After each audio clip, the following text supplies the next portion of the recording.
Hello friends, good afternoon. দেখো আমি কালকে ব্রেড ক্যারামেল পুডিং করেছি। দেখো নামটাই ভুলে যাচ্ছিলাম। কেকের বলে 3/4 সুগার নিয়েছি আর 1/4 ওয়াটার নিয়েছি, নিয়ে সেটাকে ক্যারামেল টাইপের করে নিয়েছি। করতে করতে হাত ব্যথা হয়ে গেছিলো, কী করবো তাও করছি।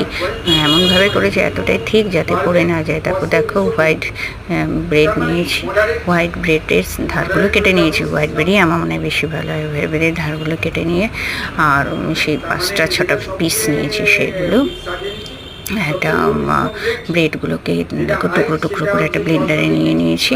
আর এক হাতে ক্যামেরা করছিলাম, এক হাতে না হাতটা ব্যথা হয়ে যাচ্ছে, কিন্তু করছিলাম। আমার তো আর স্ট্যান্ড নেই। তারপর 2টো ডিম, হোয়াইট সুগার, দুধের পিক দিতে ভুলে গেছি। দুধটা মাছ দুধ ছাড়া হবেই না, দুধ দিয়েছি এবং ভ্যানিলা এসেন্স দিয়েছি। দিয়ে দেখো একটা গাঢ় লিকুইড হয়েছে কেকের মতো।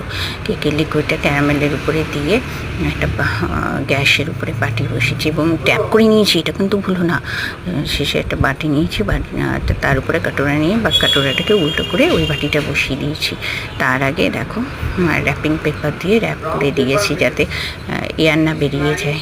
দিয়ে উপরে দিয়ে কিছুক্ষণ পরে বের করে ঠান্ডা করে ফ্রিজিং করেছি। ফ্রিজিং করে বের করেছি। দেখো দেখতে খুব সুন্দর হচ্ছে, তেমনি টেস্ট দুর্দান্ত হয়েছে। তোমরা করে দেখো। ওকে, বাই।